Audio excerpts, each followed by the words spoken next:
नमस्कार। व्हाट्सअप अरुणाचल। जी हाँ, डीडी अरुण प्रभा के इस विशेष कार्यक्रम के तीसरे अंक में आप तमाम दर्शकों का हम हार्दिक स्वागत करते हैं। इस कार्यक्रम के तहत हम उन सभी विषयों पर गहराई से चर्चा करेंगे जो सीधे तौर पर आपसे वाबस्ता रखता हो। जी हाँ, बात चाहे शिक्षा की हो, आपके स्वास्थ्य की, सरकार के विभिन्न नीतियों की, या फिर बिजली, पानी, खेल, मनोरंजन या युवाओं से जुड़े विषयों की। व्हाट्सएप अरुणाचल हर हफ्ते लेकर आती है आपके लिए कुछ खास और नया विषय। इसी श्रृंखला में आज इस कार्यक्रम के तहत हम चर्चा करेंगे एक ऐसे सवाल जो हम सभी के मन में है। जी हाँ, सवाल है, क्या अरुणाचल वर्षा के लिए यानी मानसून के लिए तैयार है? इस विषय पर चर्चा के लिए हमारे साथ स्टूडियो में मौजूद है राजीव गांधी यूनिवर्सिटी के प्रोफेसर निशा मनीकर, और हमारा दूसरा गेस्ट है स्टेट डिजास्टर मैनेजमेंट अथॉरिटी के डिप्टी डायरेक्टर पापांग दुगोंग। हम आप दोनों का बहुत बहुत स्वागत करते हैं स्टूडियो में जुड़ने के लिए। और इससे पहले कि चर्चा का सिलसिला शुरू हो, आइए डालते हैं एक नज़र वर्ष 2020-25 तक के प्राकृतिक आपदाओं से हुए जान माल के नुकसान और बचाव के आंकड़ों पर। जान माल की हानि और बचाव। आइए देखिए अरुणाचल प्रदेश में पिछले 5 सालों 2020 से लेकर 2025 की आपदाओं का हाल। इस दौरान कुल 94 लोग अपनी जान गंवा चुके हैं, जिनमें 71 पुरुष और 23 महिलाएं शामिल हैं। सबसे ज्यादा नुकसान 2022 में दर्ज किया गया। घरों की बात करें तो कुल 1981 घर प्रभावित हुए। इसमें कच्चे और पक्के घर अलग अलग तरह से क्षतिग्रस्त हुए। सबसे अधिक नुकसान 2024 और 2025 में देखा गया, लेकिन राहत और बचाव की कार्रवाई भी लगातार जारी रही। कुल 7,393 लोगों को सुरक्षित स्थानों पर ले जाया गया या बचाया गया, जिसमें 2024 में सबसे ज्यादा 3,074 लोग शामिल थे।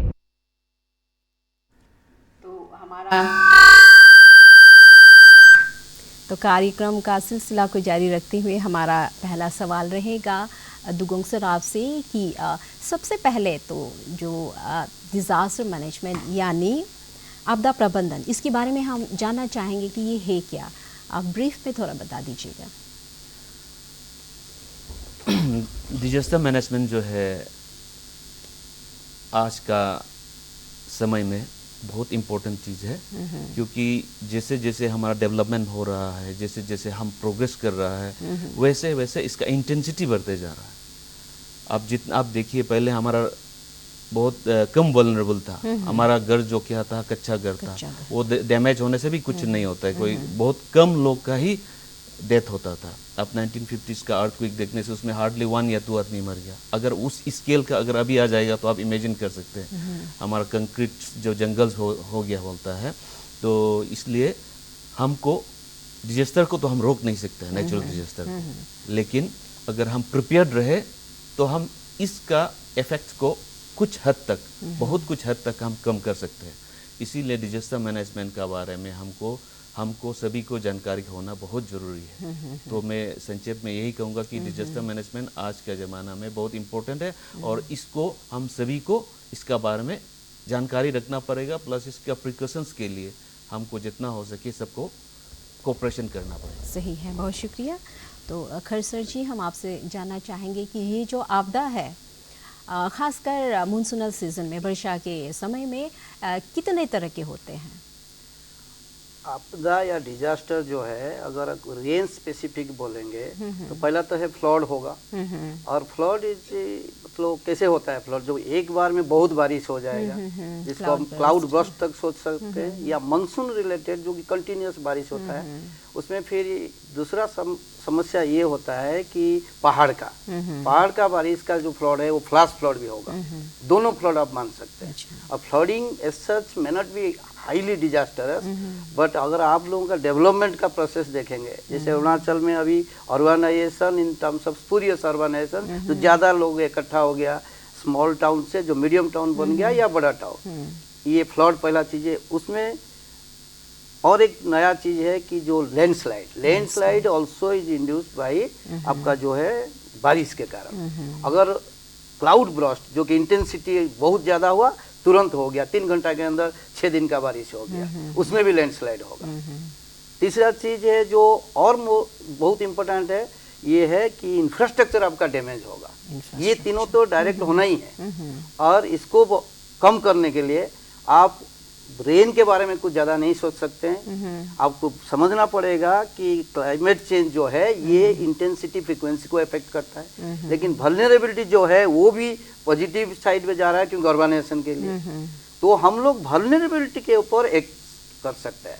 और जो नया समस्या है वो लाइवलीहुड का प्रॉब्लम होता है और हेल्थ hazard सर प्रॉब्लम यहाँ पे होता है। थोड़ा मैं आपको रोकना चाहूँगी, जो वल्नरेबिलिटी है और फिर आपने जो पॉजिटिव एस्पेक्ट्स के बारे में बताया है उसका रिलेशन क्या है?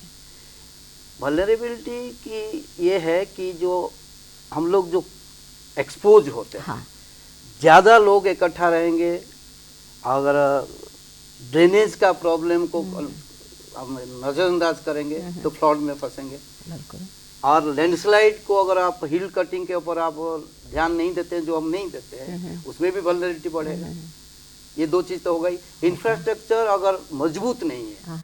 आप पहला तो रोड को इंफ्रास्ट्रक्चर मानते हैं, लेकिन बहुत सारे इंफ्रास्ट्रक्चर इसमें आता है।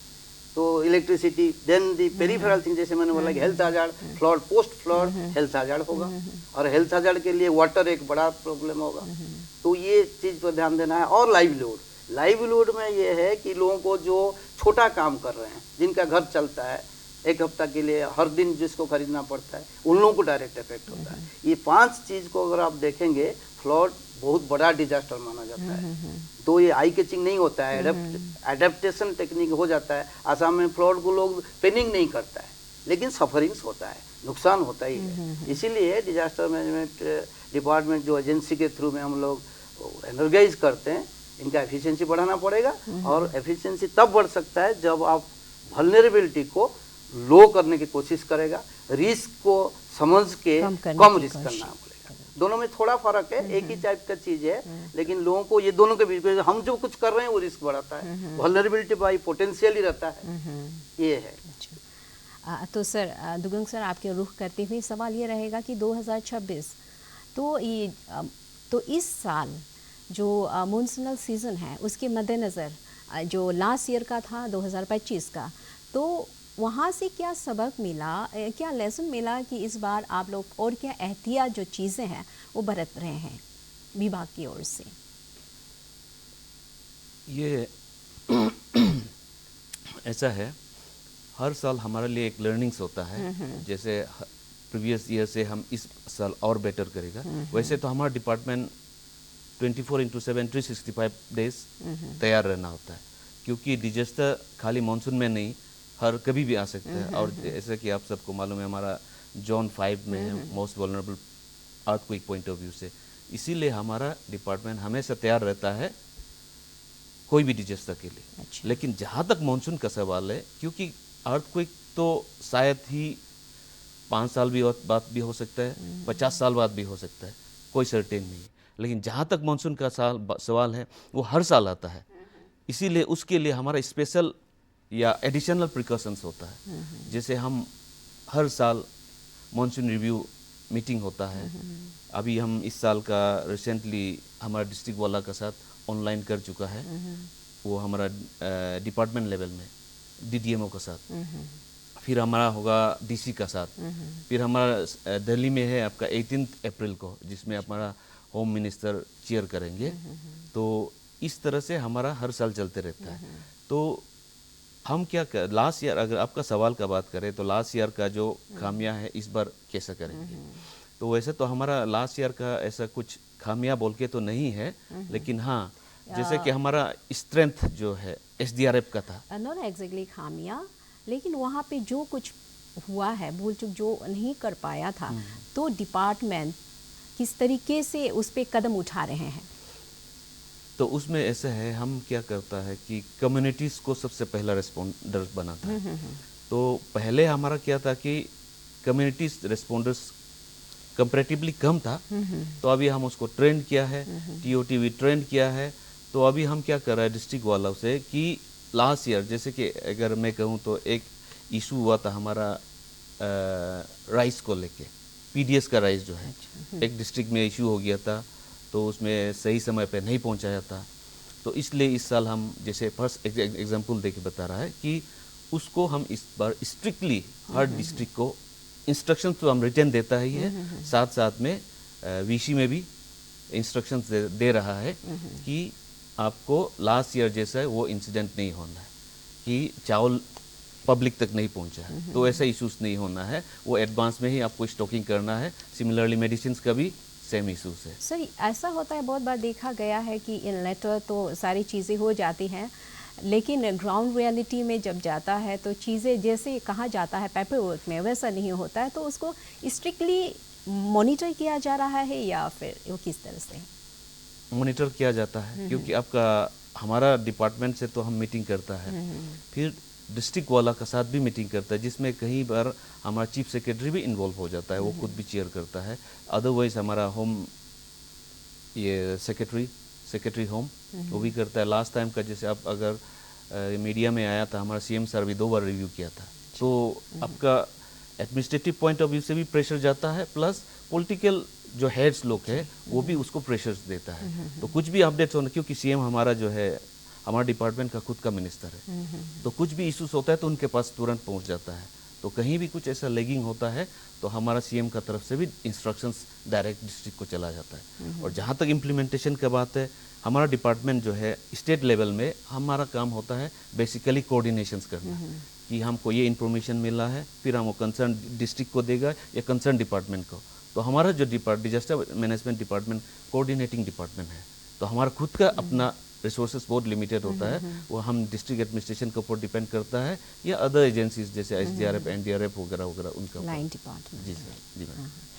तो सर हमारा जो रीजन है हिमालयन रीजन, और यहाँ का भूभाग जो है जैसा है आपको पता है, तो ये क्या जो भी स्पेशली मानसूनल वर्षा के बारे में हम बात करना चाहेंगे, तो वर्षा के समय में जो वल्नरेबिलिटी पेश करते हैं तो वो क्या सहन कर सकते हैं हमारा जो रीजन है? पहले तो समझना पड़ेगा कि Himalayan as such young fold mountains बोलते हैं, तो यंग मतलब टर्शियरी एरिया जियोलॉजिकल स्पीकिंग, लेकिन लोगों को समझना चाहिए ये दूसरा पहाड़ जैसे इतना टाइट नहीं है।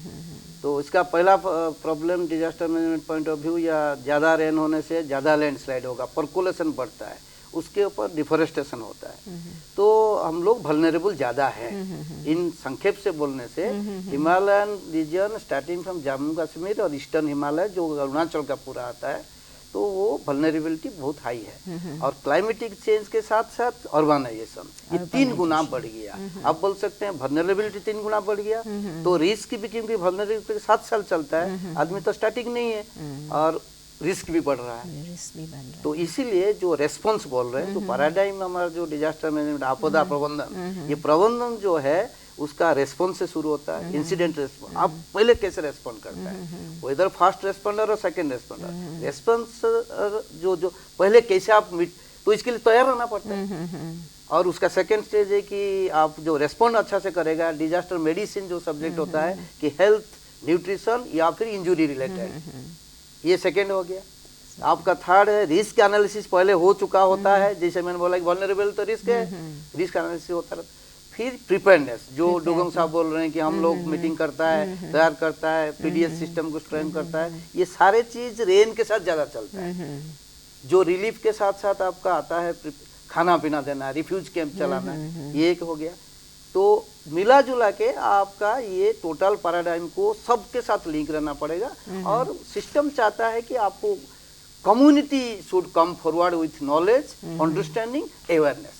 तो awareness should come from the agencies, other agencies should take care of the execution.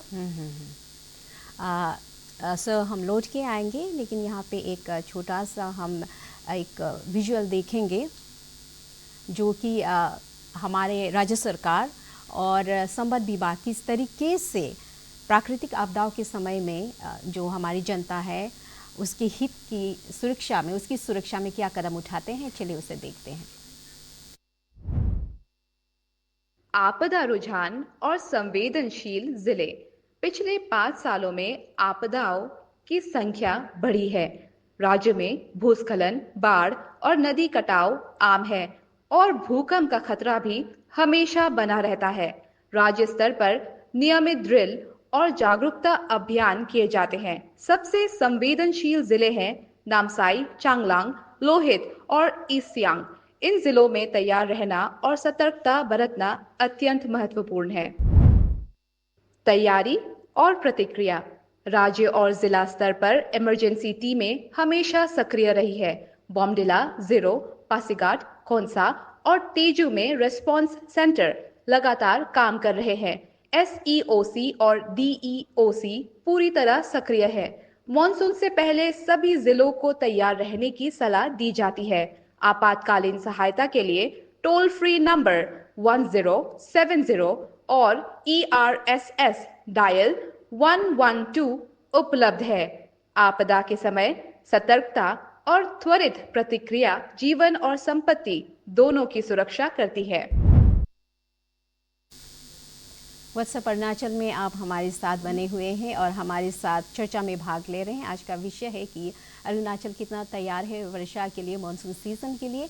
और इस चर्चा में हमारे साथ भाग ले रहे हैं और स्टूडियो में मौजूद है निशामणि खरजी, आप है प्रोफेसर राजीव गांधी यूनिवर्सिटी के, और साथ में है Papang Dugongi, deputy director state disaster management authority के।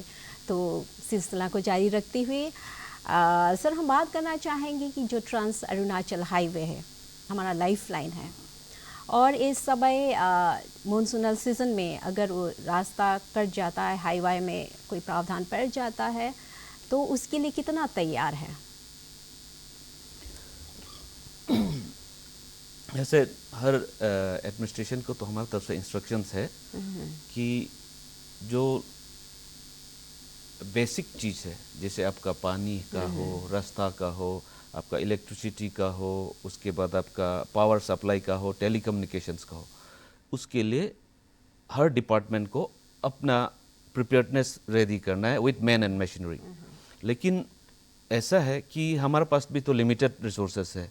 हाईवे का स्ट्रेच तो बहुत ज़्यादा है, हर जगह पे तो नहीं हो सकता है, और कहीं बार ऐसा होता है कि वो in case of large disaster क्या हो जाता है कि आपका अप्रोच रोड ही ब्लॉक हो जाता है। जैसे कि आपका, अगर आप मीडिया में देखा होगा, आपका ये बॉम्डिला में 1 ईयर्स बैक, तो वहाँ पे क्या हो गया था, बीच में फंस गया वो। आप बॉम्डिला से भी असिस्टेंस नहीं जा पा रहा है, अब बंद ये क्या बालेपुंग से भी नहीं आ पा रहा है, वो आदमी बीच में है, वहाँ पे स्ट्रैंडेड हो गया था, तो बाहर का टूरिस्ट था। तो उस केस में क्या क्या है, थ्रू कम्युनिकेशंस का थ्रू से हमारा लोकल्स लोग को कम्युनिकेट किया गया है। उसके बाद लोकल्स लोग, वहाँ का जो लोकल्स था, विलेजर्स था, वो लोग ने ही रेस्क्यू किया है। तो डिजास्टर में क्या होता है कि जो हमारा रेस्पोंडर्स होता है गवर्नमेंट का तरफ से, वो इमीडिएटली नहीं पहुँच पाता है, क्योंकि एक तो है रिसोर्सेस का कमियाँ है, दूसरा हमारा स्टेट बहुत बड़ा है, तो हर जगह वो उपलब्ध नहीं होता है। इसीलिए कम्युनिटी इज फर्स्ट रेस्पोंडर्स, जो हमारा हर ट्रेनिंग में मैं यही कहता हूँ, हमारा डिपार्टमेंट में यही बोलता है कि कम्युनिटी इज फर्स्ट रेस्पोंडर्स। तो कम्युनिटी ही फर्स्ट रेस्पॉन्ड करना पड़ेगा।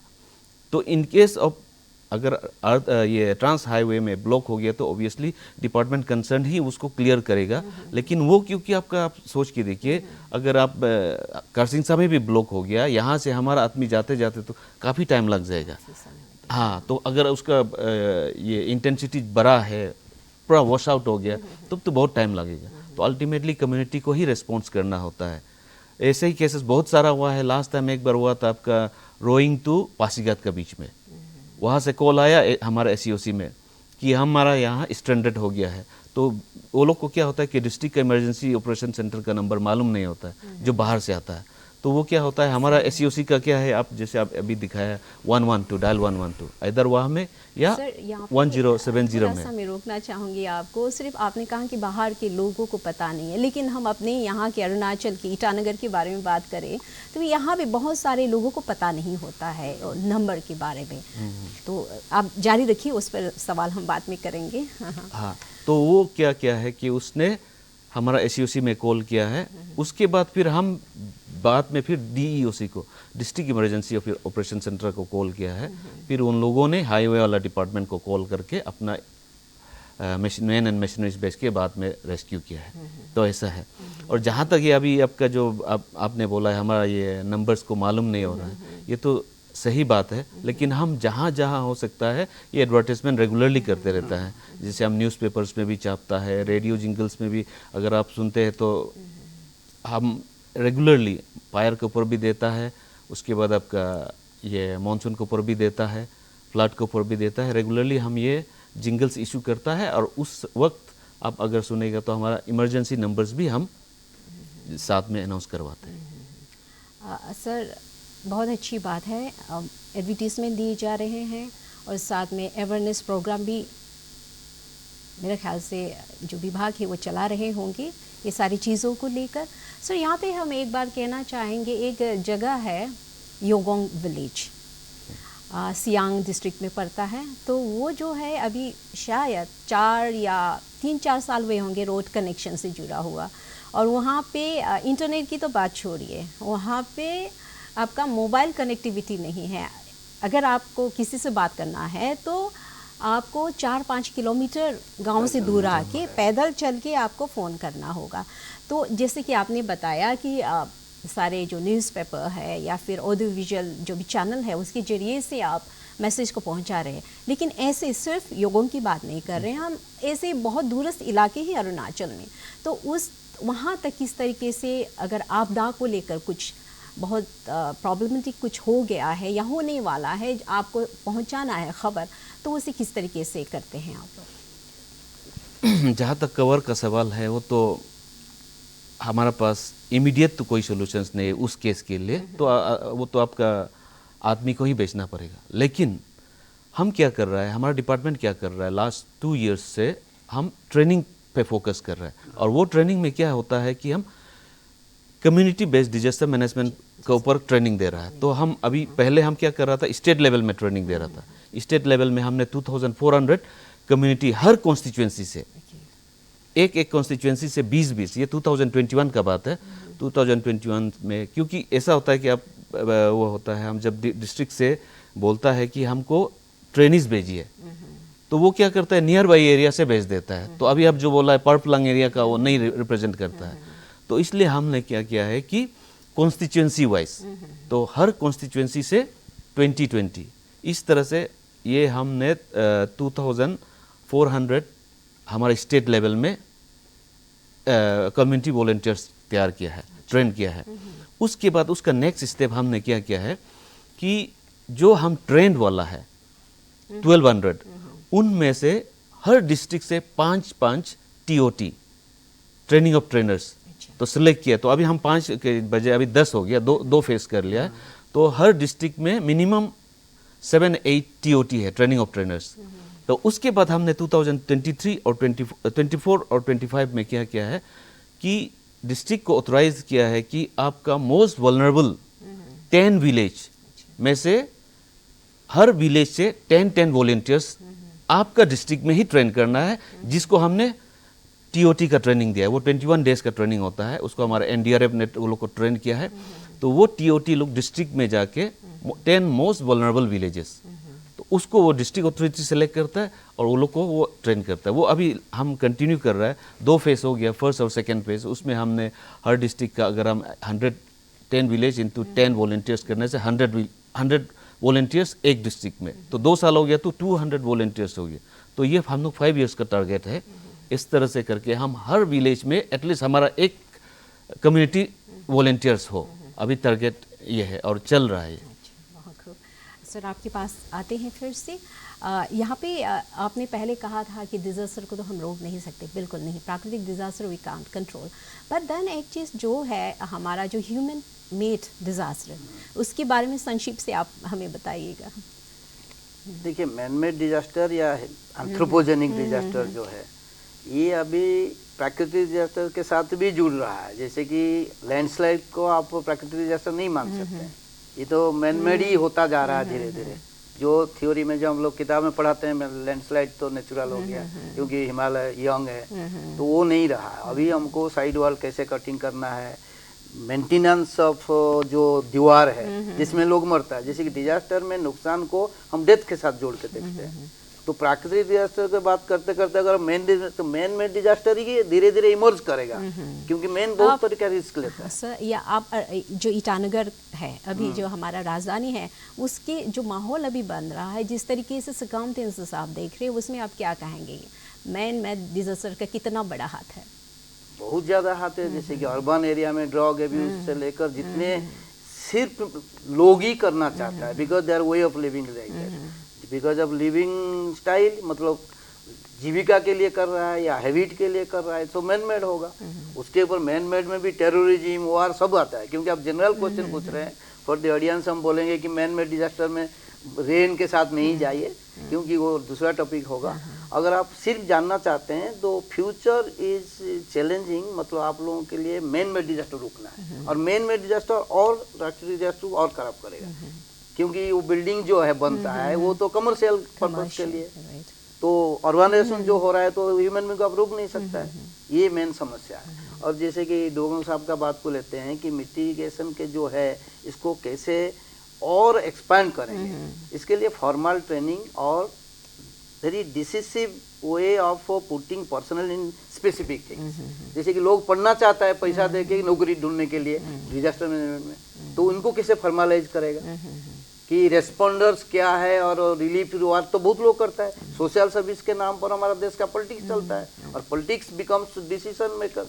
तो एग्जीक्यूटिव जो प्रॉब्लम फेस कर रहे हैं उनका ये है कि कम्युनिटी को अपने आप से ट्रेनिंग देने से नहीं होगा, इनको आइडेंटिटी भी देना है कि you are going to be the fast responder. और इसको जैसे कि स्कूल बंद हो रहा है, तो स्कूल बंद होगा तो जो टीचर डिजास्टर मैनेजमेंट में काम करके आया है उसको कहाँ अपॉइंटमेंट मिलेगा?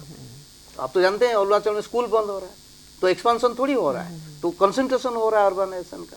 सही है, ये है प्रॉब्लम। समय बहुत कम है, बहुत सारे क्वेश्चंस रह गए हैं। फिर दुगुंग सर जी, आपकी ओर से जो दर्शक है जो देख रहे हैं अभी इस कार्यक्रम को, उससे आप कुछ कहना चाहेंगे इस विषय से रिलेटेड?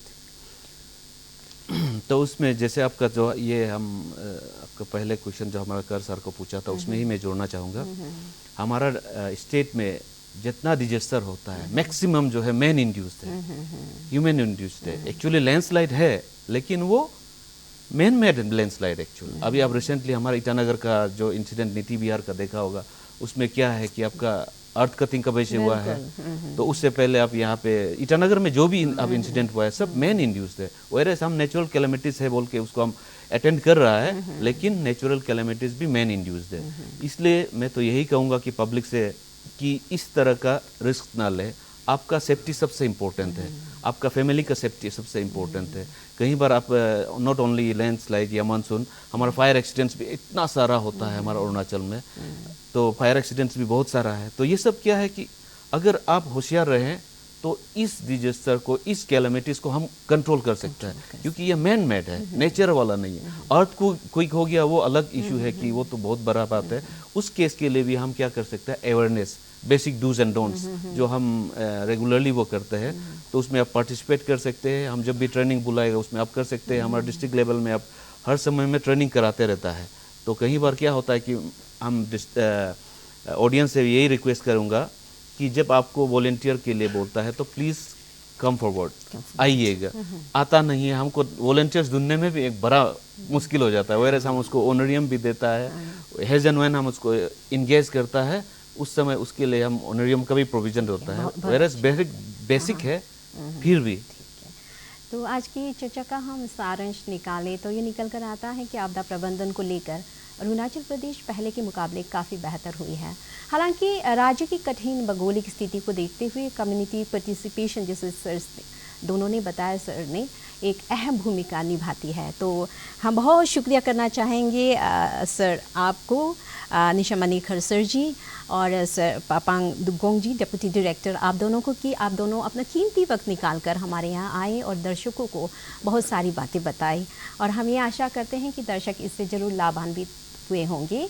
वक्त हो चला है आपसे विदा लेने का। व्हाट्सएप अरुणाचल के आज के सफ़र में हमारे साथ बने रहने के लिए बहुत बहुत शुक्रिया। अगले बुधवार शाम के 5:30 पर आपसे फिर मिलना होगा व्हाट्सएप अरुणाचल के एक नए विषय के साथ, सिर्फ डीडी अरुण प्रभा पर। तब तक के लिए मुझे और टीम को दीजिए इजाज़त। ख्याल रखिए अपना। नमस्कार।